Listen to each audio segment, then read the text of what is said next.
Pangi live news में आपका स्वागत है। सबसे पहले तो मैं आपका बहुत बहुत धन्यवाद करता हूँ कि मैं पांगी लाइव न्यूज़ के रूबरू आज मेरे ख्याल में फर्स्ट टाइम हो रहा हूँ। इसके लिए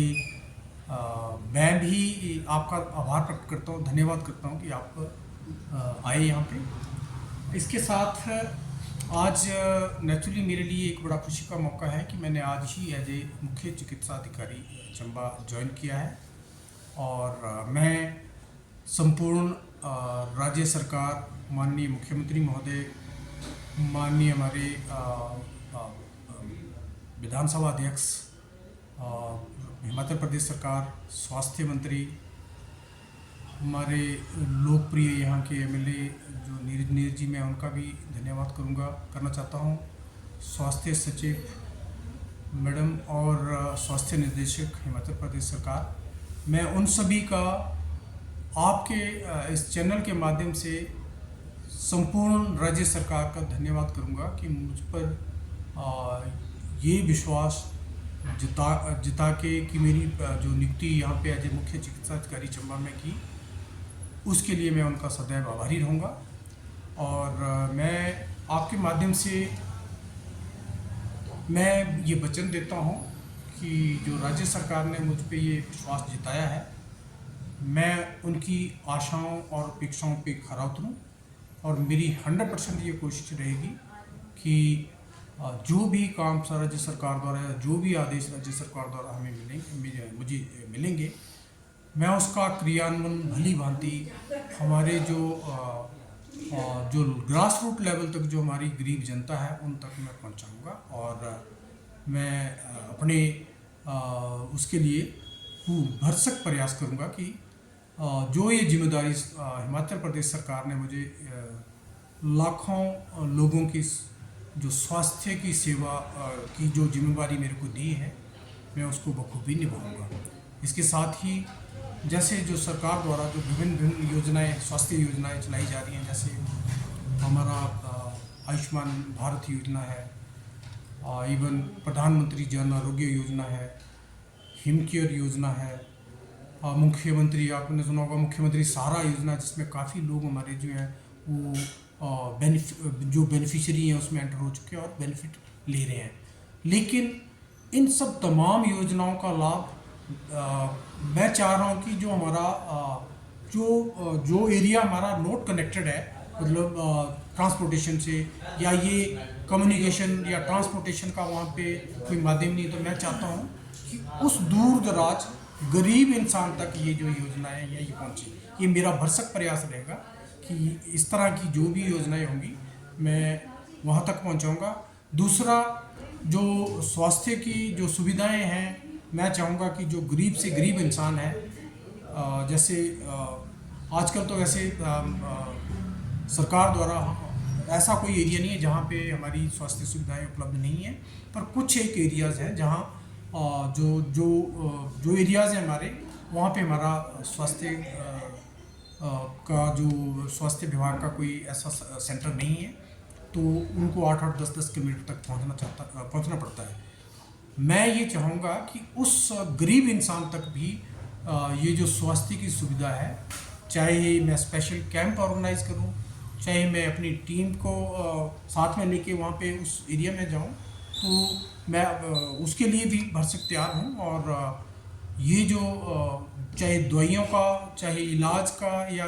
कोई भी जो स्वास्थ्य सुविधा है, उससे वो हमारा जो गरीब तबका है वो वंचित न रहे, ये मेरी कोशिश रहेगी। और मैं आपके माध्यम से समस्त चंबा निवासियों से भी ये आग्रह करूँगा कि वैसे तो मैं यहीं से ही बिलोंग करता हूँ और मेरा काफ़ी आपने भी देखा होगा कि यहाँ का मेरा मैक्सिमम एक्सपीरियंस है यहाँ पे काम करने का। मैं as a district health officer भी रहा हूँ, पर काफ़ी चीज़ें होती हैं जो कई बार हमारे ध्यान में नहीं होती। तो मैं आपके माध्यम से समस्त चंबा निवासियों से भी चाहूँगा कि स्वास्थ्य के क्षेत्र में किसी भी तरह की दवाइयों से रिलेटेड या किसी इलाज की सुविधा से रिलेटेड कोई भी ऐसी कोई समस्या हो तो मेरे ध्यान में लाएं। मैं भरसक का मतलब जितना हो सकेगा मैं पूरा प्रयास करूंगा अपनी ओर से। और उसके साथ साथ मैं तमाम चंबा निवासियों का सपोर्ट भी चाहूँगा, कोऑपरेशन भी चाहूँगा कि जो भी सरकार द्वारा योजनाएं चली हैं उसमें वो अपनी सहभागिता खुद शो करें, कम्युनिटी पार्टिसिपेशन। कि कोई भी प्रोग्राम तो सरकार ने चला दिए, जब तक कम्युनिटी की उसमें पार्टिसिपेशन नहीं होगी उस प्रोग्राम को हम सिरे तक मतलब लास्ट उस तक नहीं पहुंचा पाएंगे। तो मैं आपके माध्यम से ये भी संदेश देना चाहता हूँ कि कम्युनिटी भी इसमें पार्टिसिपेट करे, तभी हम स्वास्थ्य के क्षेत्र में कुछ ना कुछ कर पाएंगे। धन्यवाद। आपने बड़ा अच्छा ये प्रश्न किया, क्योंकि नेचुरली जिस तरह से स्वास्थ्य की सुविधाएं नेचुरली आस्ते आस्ते हर क्षेत्र तक, दूर दराज के क्षेत्र तक पहुंच रही हैं, पर काफ़ी एरियाज़ हैं जहां मैन पावर नहीं है या वहां पे मशीनरी है, इक्विपमेंट नहीं है। पर हिमाचल सरकार की तमाम ये कोशिश रही है कि हर जो हमारा जो स्वास्थ्य की जो इंस्टीट्यूशन है वहाँ पे उन्होंने तमाम ये फैसिलिटीज़ प्रोवाइड की हैं। जैसे हमारा सिविल हॉस्पिटल है, आजकल सरकार ने वहाँ पे भी सिविल हॉस्पिटल में भी CHC लेवल तक स्पेशलिस्ट लगा दी है। रही बात टेक्नोलॉजी की, जैसे अल्ट्रासाउंड या CT या MRI, चंबा में मेडिकल कॉलेज ऑलरेडी फंक्शनल है और CT MRI यहाँ पे हो रहे हैं। अल्ट्रासाउंड की होती क्योंकि पीछे काफ़ी टाइम से हमारे पास रेडियोलॉजिस्ट जो डॉक्टर्स होते हैं इसको ऑपरेट जो मशीन को चलाते हैं वो उनकी कमी थी, तो सरकार ने एक और बहुत बढ़िया जो एक नया शॉर्टकट तैयार किया था। उसमें 6 मंथली डॉक्टर्स जो थे हमारे वो ट्रेन किए गए हैं, तो उसके तहत भी डॉक्टर्स जो है हमारे रेडियोलॉजिस्ट या सोनोलॉजिस्ट वो डिप्लॉय किए हैं। तो आई थिंक कुछ हमारे एरियाज़ हैं जहाँ पे अभी डिप्लॉय नहीं हुए हैं, तो आने वाले टाइम में वो भी डिप्लॉय हो जाएंगे। और इस मामले में मेरे ख्याल में सरकार खुद सोच रही है और उन्होंने मतलब अपॉइंटमेंट भी की है। और जैसे ही कुछ एरियाज़ बचे हैं जहाँ पे मशीनें हमारी बंद हैं, तो जैसे ही कोई आदेश होंगे तो इमीडिएटली वहाँ पे। सर पांगी में मशीनें तो है, अल्ट्रासाउंड की मशीन है, उसको ऑपरेट करने वाला कोई नहीं है सर। पांगी घाटी के लोगों को छोटे से छोटे टेस्ट करवाने के लिए चंबा या कुल्लू या BIJNK जाना पड़ता है, लेकिन वो लोग आज भी तरस रहे हैं कि हमें अच्छा स्वास्थ्य मिले, कैंप लगे। वहाँ पे इस प्रकार की कोई कैंप नहीं होते हैं, हो गए तो साल में 2 साल के बाद एक आधा कैंप ऑर्गेनाइज किया जाता है। अगर उन लोगों को सही टाइम पे सही समय पे उनका इलाज हो, और खासकर अल्ट्रासाउंड और उसकी सबसे ज़्यादा ज़रूरत है पांगी घाटी में। जो आपका जो प्रश्न है इससे रिलेटेड मैं ये कहूँगा कि माननीय मुख्यमंत्री महोदय हमारे हिमाचल सरकार के वो ऑलरेडी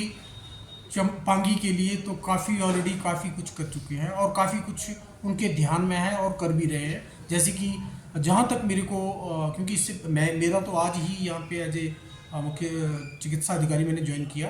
पर मेरे ये नॉलेज में है कि आपके पांगी में तो ऑलरेडी उन्होंने रेडियोलॉजिस्ट जो है वो अपॉइंटमेंट कर दी हुई है। मेरे को ये काफ़ी टाइम से मैं याद है, तो मेरे ख्याल में आपकी जो मशीन है वो फंक्शनल है। और है सर, रेडियोलॉजी की बेशक डॉक्टर मेरे के अभी भी याद है कि डॉक्टर आपके जो सर्जन थे उनको ट्रेनिंग दिलाई गई थी और उनको डिप्लॉय किया अभी डॉक्टर विशाल है, डॉक्टर विशाल है, लेकिन सर है ऑलरेडी है ही है, लेकिन मशीनें अभी भी मतलब वैसी की वैसी पड़ी है, उसको कोई ऑपरेट नहीं कर रहा है। आप कंफर्म कर सकते हैं कोई ऑपरेट नहीं कर रहा है। मैं ये चलो ये आपने मेरे ध्यान में लाई कि अगर मशीन वहाँ पे ऑपरेशनल नहीं है, अभी क्या कारण है, मैंने ज्वाइन किया, तो मैं इमीडिएटली इस पर गौर करूँगा और उनसे टेलीफोनिकली मैं बात करूँगा कि क्या इशू है क्या नहीं, और ये बहुत जल्दी आपकी जो वो है ये समस्या ये हल कर दी जाएगी। दूसरा आपने किया था डिसेबिलिटी कैंप्स या इस तरह का, तो मैं आपसे बिल्कुल सहमत हूँ कि अभी तो मेरे ख्याल में विंटर जो आपका रोड लिंकेज है ये बंद हो जाता है, और जैसे ही ये रोड खुलता है या कुछ गवर्नमेंट की तरफ से हमें डायरेक्शन मिलती है, तो मैं प्रायोरिटी पे डेफिनेटली आपको जो डिसेबिलिटी कैंप या ऐसे